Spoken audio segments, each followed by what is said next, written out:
ప్రస్తుతం సస్పెన్షన్లో ఉన్నటువంటి అధికారి ముఖ్యంగా గతంలో వైసీపీ ఎంపీగా ఉన్నప్పుడు రఘురామకృష్ణరాజుని కస్టోడియల్ టార్చర్ చేశారనే ఆరోపణలు ఎదుర్కొంటున్నటువంటి పివి సునీల్ కుమార్ పూర్తిగా పొలిటికల్ టర్న్ తీసుకున్నాడా అంటే ఎస్ అవుననే సమాధానం వస్తుంది. వాళ్ళు వీళ్ళు కాదు, కొద్ది రోజుల క్రితం కూడా ఒక అంబేద్కర్ విగ్రహానికి సంబంధించి ఆ ప్రారంభోత్సవానికి వెళ్ళి కొన్ని రాజకీయ వ్యాఖ్యలు చేయడం జరిగింది. కాపులు దళితులు కలిసి ఉంటే రాజ్యాధికారం మనదే, కాపులు సీఎంగా ఉంటే దళితులు డిప్యూటీ సీఎంగా ఉంటారని చెప్పి కొన్ని పొలిటికల్ వ్యాఖ్యలు చేయడం జరిగింది. వాస్తవానికి సివిల్ సర్వీసెస్లో ఉన్నటువంటి అధికారులు ఎవరూ కూడా ఇలాంటి వ్యాఖ్యలు చేయకూడదు. కులాలు మతాలు పార్టీలకు సంబంధించినటువంటి వ్యాఖ్యలు ఎక్కడా కూడా చేయకూడదు. కానీ దానికి విరుద్ధంగా ఆయన వ్యాఖ్యలు చేశారు. సో అప్పుడు అనుమానం కలిగింది. సో పివి సునీలు అదే సమయంలో గతంలో నాకు టికెట్ ఇస్తానన్నా నేను తీసుకోలేదనే వ్యాఖ్య కూడా చేయడం జరిగింది. సో పొలిటికల్ వైపు టర్న్ తీసుకుంటున్నాడా అనే అనుమానాలు మనం అప్పుడే వ్యక్తం చేసాం. దాని మీద ఒక వీడియో కూడా చేసాం.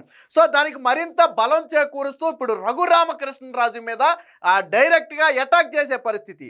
ఒక ఐపీఎస్ అధికారి గతంలో ఎంపీగా ఉన్నటువంటి వ్యక్తి ప్రస్తుతం ఎమ్మెల్యేగా ఉండటమే కాకుండా డిప్యూటీ స్పీకర్గా ఉండి కీలకమైనటువంటి హోదాలో ఉన్నటువంటి ఒక వ్యక్తి మీద డైరెక్ట్గా అటాక్ చేయటం అనేది చాలా అరుదుగా జరిగేటువంటి ఘటన.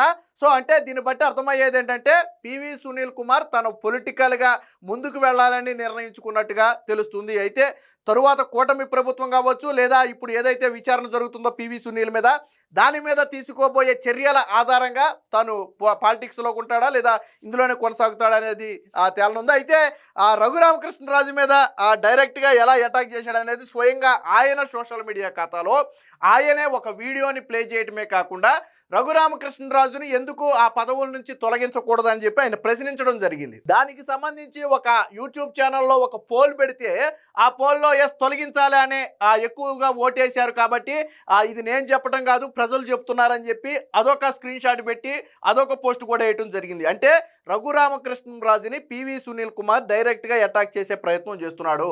సాధారణంగా సివిల్ సర్వీసే ఉన్న వాళ్ళు ఎవరు కూడా ఇలా అటాక్ చేయరు. తాను ఇంకా సివిల్ సర్వీసెస్లో ఉండబోయేది లేదు, రాజకీయాల్లోనే ఉంటానని నిర్ణయించుకున్న నేపథ్యంలోనే ఇలా అటాక్ చేయొచ్చనే అనుమానాలు అయితే కలుగుతున్నాయి. అసలు ఏం జరిగింది అనేది మనం ఒకసారి చూద్దాం. సో ఇది పివి సునీల్ కుమార్ అధికారికంగా తన ఖాతాలో తన సోషల్ మీడియా ఖాతాలో ఎక్స్ ట్విట్టర్ ఖాతాలో పెట్టినటువంటి పోస్ట్ ఇది.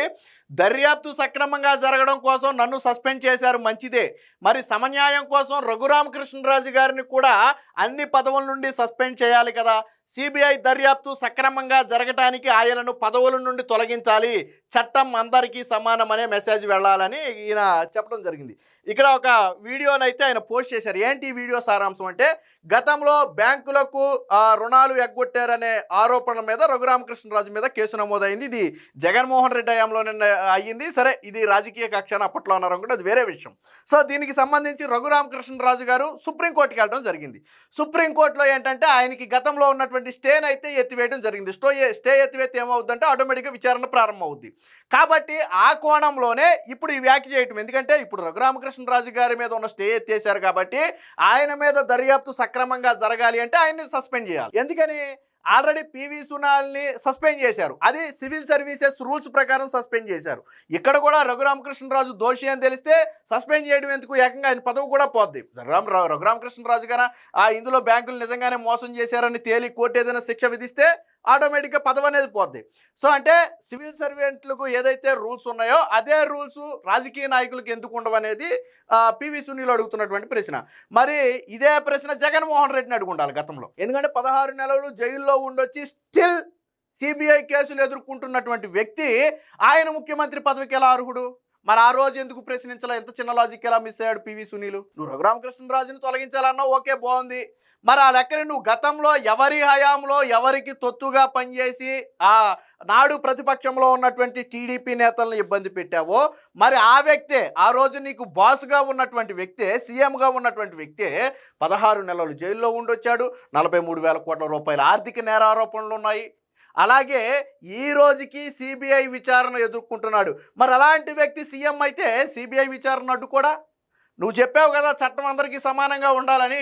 మరి ఈ ప్రశ్న ఏదో ఆ రోజు జగన్మోహన్ రెడ్డిని అడిగి జగన్మోహన్ రెడ్డి ముఖ్యమంత్రి పదవికి అనర్హుడు అని ఆ రోజు నువ్వు మాట్లాడుంటే ఈరోజు రఘురామకృష్ణరాజు గురించి మాట్లాడటానికి నీకు అర్హత ఉండేది. ఆ రోజు జగన్మోహన్ రెడ్డి హయాంలో ఆయన అడుగులకు మడుగులొత్తి ఈవెన్ జగన్మోహన్ రెడ్డి హయాంలో అత్యధికంగా నష్టపోయింది దళితులే. నువ్వు వాళ్ళకేం చేసావో చెప్పు. పోనీ నువ్వు అంటావు కదా నేను దళితోద్ధారకుడిని అని చెప్పి పివి సునీల్ చెప్పుకుంటాడు.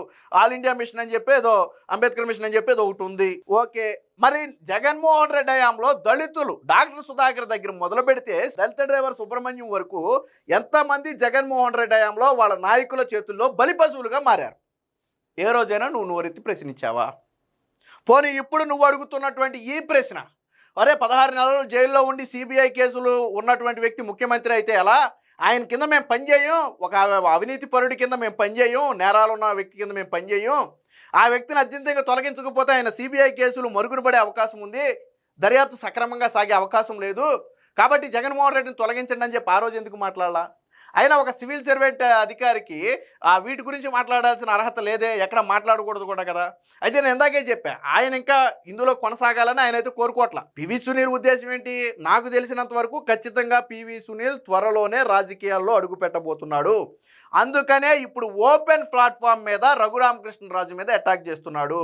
చరిత్రలో ఎక్కడా కూడా ఇంతకంటే దారుణంగా ఉన్నటువంటి విషయాలు ఉన్నాయి, కానీ ఎక్కడా కూడా ఒక ఐఏఎస్ ఐపీఎస్ ఐఎఫ్ఎస్ అధికారులు ఎవరు కూడా రాజకీయ నాయకుల మీద డైరెక్ట్గా అటాక్ చేసిన ఘటనలు లేవు. ఎప్పుడైనా వాళ్ళు రిటైర్ అయిన తర్వాత గతంలో ఉన్నటువంటి జ్ఞాపకాలు ఏమైనా నెబరు వేసుకున్న సందర్భాలు ఉన్నాయేమో, కానీ ఇక్కడ పివి సునీల్ కావాలనే రఘురామకృష్ణరాజు మీద అటాక్ చేయడం జరిగింది. దీంతో పాటు ఇంకో పోస్ట్ కూడా పెట్టాడు, అది కూడా చూద్దాం. నేను చెప్పడం కాదు, ప్రజలు కోరుతున్నారని చెప్పి సిబిఐ కేసులో విచారణ సజావుగా సాగేందుకు కనుమూరి రఘురామకృష్ణరాజుని పదవి నుంచి తొలగించాలంటూ ఐపీఎస్ అధికారి పివి సునీల్ కుమార్ డిమాండ్ అంగీకరిస్తారంటే ఇందులో 91% అంగీకరిస్తామని ఓట్లు వచ్చినట్టుగా ఉంది. సో దాన్ని కూడా షేర్ చేసి ఏం చెప్పాడంటే, నేను చెప్పడం కాదు ప్రజలు కోరుతున్నారని. ఇంతకీ ఎన్ని ఓట్లు వచ్చాయి? దీనికంటే 3000 ఓట్లు వచ్చాయి, 3300 ఓట్లు వచ్చాయి. మరి ఒక ఐపీఎస్ అధికారి ఏంటి 3000 ఓట్లను షేర్ చేసి ఆయన ప్రజలు కోరుకుంటున్నాడు అంటే సాధారణంగా ఇదంతా కూడా వైసీపీకి రిలేటెడ్గా ఉన్నటువంటి ఛానల్స్ ఇవి. సో అట్లా ఆటోమేటిక్గా వాళ్ళే గుద్దుతారు. సో 4 గ్రూపుల్లో షేర్ చేస్తే వాళ్ళే గుద్దుతారు. సో దాన్ని తీసుకొచ్చి మళ్ళీ ప్రజలు కోరుకుంటున్నారు అని. మరి ఇదే పోలు జగన్మోహన్ రెడ్డికి గన మనం పెట్టామనుకో, జగన్మోహన్ రెడ్డి అవినీతి పరుడిగా ఉన్నటువంటి జగన్మోహన్ రెడ్డి సీఎం పదవికి అర్హుడా అనర్హుడా అని మనం పెడతాం. ఖచ్చితంగా అనర్హుడు అని వస్తుంది. అప్పుడు జగన్మోహన్ రెడ్డిని అనర్హుడు అని పివి సునీల్ చెప్తాడా? దాన్ని తన సోషల్ మీడియాలో షేర్ చేస్తాడా?